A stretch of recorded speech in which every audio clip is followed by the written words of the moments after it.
Salut à tous les amis, j'espère que vous allez bien. On se retrouve aujourd'hui pour une nouvelle vidéo. Donc dans cette vidéo, je vais vous expliquer de la meilleure manière possible, espérons-le, le fair play financier de la Liga qui sera appliqué à Barcelone dans un cas très précis, le cas d'Ilkay Gundogan qui serait très proche de signer pour le Barça selon la presse catalane. Alors allons-y, mais juste avant, je vous invite à participer à un concours. Vous pouvez donc gagner un maillot gratuitement. Toutes les informations sont dans la description, donc le concours est lancé par mon partenaire maillot, donc profitez-en, c'est gratuit, vous pouvez gagner un maillot, donc vous faire plaisir, et donc toutes les informations en description, n'hésitez pas à participer, vous avez rien à perdre, c'est des maillots de bonne qualité, de bonnes répliques en plus, concours, donc allez-y, c'est pour vous faire plaisir. Allons-y pour la vidéo qui vous intéresse. Donc tout d'abord, important de rappeler que le Barça est très proche de la signature d'Ilkay Gundogan selon la presse catalane. Fernando Polo, qui est un journaliste très fiable, explique que le Barça a eu le hockey de Gundogan plusieurs fois. Donc normalement, après la Ligue des Champions, le Barça se dépêcherait pour clôturer le deal, sachant que Manchester City, le PSG ou d'autres clubs sont très intéressés pour soit continuer l'aventure avec lui, soit le recruter. Donc, comme vous le savez, le Barça est soumis au fair play financier de la Liga, c'est-à-dire que le Barça, avant de pouvoir enregistrer des recrues, il doit d'abord économiser soit en masse salariale, soit vendre des joueurs. Pourquoi le Barça va pouvoir signer Gundogan s'il le veut très rapidement? Eh bien, c'est tout simple, je vais vous l'expliquer. Aujourd'hui, le FC Barcelone est soumis à la règle du 1 pour 2,5. Une règle très simple pour que le Barça... le Barça, je le rappelle, est soumis à cette règle lorsqu'il a sa limite salariale fixée par le championnat d'Espagne qui est beaucoup plus inférieure à la masse salariale. Aujourd'hui, ça serait le cas, même si encore une fois, la limite salariale définitive sera donnée lors du mois de juillet-août. Mais bon, admettons qu'aujourd'hui, au 9 juin, c'est le cas. Eh bien, le Barça est soumis à cette règle du 1 pour 2,5, c'est-à-dire que pour dépenser 1 euro, le Barça doit d'abord économiser 2,5.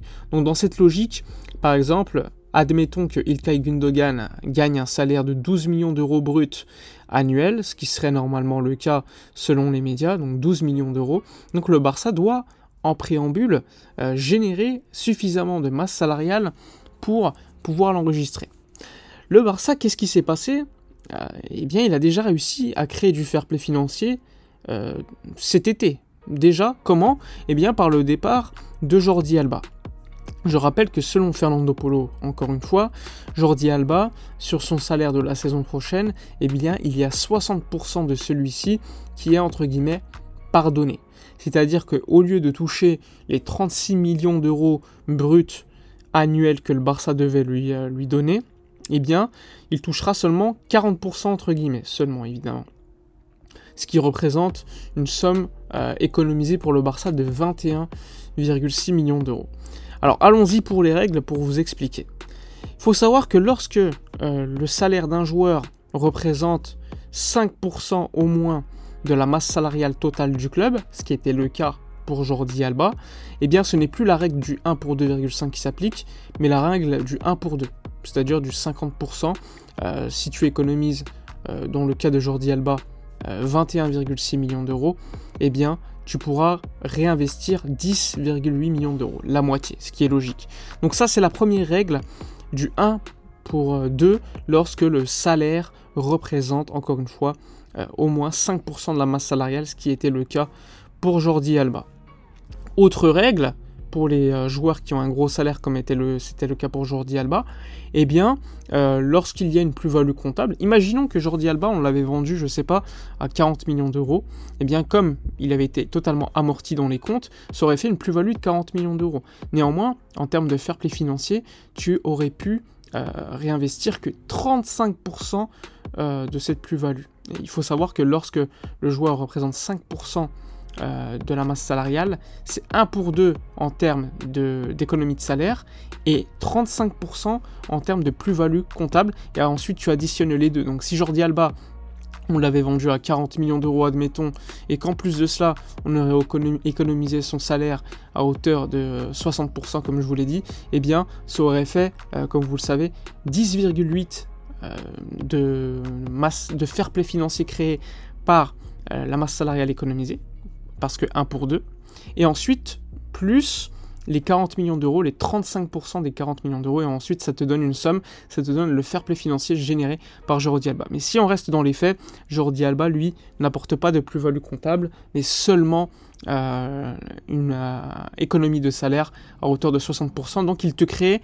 comme je vous l'ai dit, 10,8 millions d'euros de fair play financier, ce qui est quand même plutôt pas mal. Parce que comme je vous l'ai dit, Gundogan, lui, toucherait un salaire de 12 millions d'euros. Donc encore une fois, on se rapprocherait de ces 12 millions d'euros. Sachant que le Barça, en parallèle, a réussi à économiser de la masse salariale, non pas au niveau de l'équipe première pour l'instant, mais surtout au niveau des autres sections, que ce soit au niveau du basket, que ce soit au niveau du handball, etc. Et tout ça, ça te crée du fair play financier aussi, et qui est largement utilisable pour Gundogan. Et c'est pour cela que le Barça, selon moi, pourrait utiliser ce fair play financier pour enregistrer le contrat d'Ilkay Gundogan en priorité, sachant que les homologations de Gavi, etc. ont déjà été effectives selon le plan de viabilité de la Liga. Donc ça, c'est pour le cas de Jordi Alba. Admettons maintenant que ça soit un cas d'un autre joueur, je sais pas, Ferran Torres par exemple. Eh bien, exécutons les règles qui s'appliquent à un joueur qui, lui, cette fois-ci, ne représente pas un salaire de plus de 5% de la masse salariale totale. Et bien, dans ce cas, c'est la règle du 1 pour 2,5 qui s'applique pour l'économie de salaire, et c'est la règle du 20% qui s'applique pour la plus-value comptable. Donc, admettons que Ferran Torres parte, je sais pas, bon, chiffre totalement impossible, mais admettons, pour 50 millions d'euros, eh bien, tu as une économie de salaire déjà de 12 millions d'euros et une plus-value comptable de 10 millions d'euros puisqu'il te reste 40 millions d'euros à amortir. On est d'accord. Donc, ça te fait 12 millions d'euros de salaire brut annuel économisé. Cette fois-ci, tu utilises la règle du 1 pour 2,5 pour déterminer le fair play financier créé par cette masse salariale économisée. Et tu additionnes cela aux 20% des 10 millions d'euros de plus-value comptable. Et tout cela, quand tu additionnes, ça te donne le fair play financier total créé par le joueur, dans ce cas-là, Ferran Torres. Bref, tout cela, c'est pour vous montrer comment vont donc s'appliquer les règles du fair play financier pour le championnat d'Espagne de manière générale, et surtout pour le Barça lors de cet été, tant que le Barça ne sera pas soumis au 1 pour 1. Pour être soumis au 1 pour 1, ce qui nous facilite très largement la tâche pour avoir des recrues de top qualité, que ce soit Kimmich ou autre, même si c'est très compliqué, mais bon, admettons des recrues très chères, le 1 pour 1 faciliterait beaucoup les choses, mais pour cela, il faut beaucoup de ventes. Et pour l'instant, le Barça n'a pas encore bougé, donc admettons que pour l'instant, nous soyons juste aux règles limitatives du fair play financier. Eh bien, toutes ces règles s'appliquent. J'espère que ces règles seront suffisamment comprises de votre part. J'ai essayé d'être le plus didactique possible, le plus précis possible. Si vous avez des questions, comme d'habitude, n'hésitez pas dans les commentaires. Tout cela démontre que le Barça, au contraire de Messi, qui lui représentait une masse salariale de 25 millions d'euros brut annuels, eh bien, quand tu gagnes 12 millions d'euros brut, c'est plus facile de t'enregistrer suite au départ de Jordi Alba. Soit le Barça s'active directement pour enregistrer Gundogan et utiliser ce fair play financier, soit le Barça considère que le fair play financier créé par Jordi Alba, il devra l'utiliser que lors du 1 pour 1, un peu plus tard dans le mercato, mais il y a le risque de perdre Gundogan dans ce cas-là. Bref, j'espère que les explications auront été suffisamment claires. Si vous avez des questions, commentaires, comme d'habitude, n'hésitez pas à soutenir la chaîne, à liker, commenter, partager. N'hésitez pas également à participer au concours. Toutes les informations sont dans la description. J'espère que cette vidéo vous aura plu. N'hésitez pas, comme d'habitude, à liker, commenter, partager, abonnez-vous surtout. Moi, je vous dis à la prochaine et d'ici là, comme d'habitude, portez-vous bien.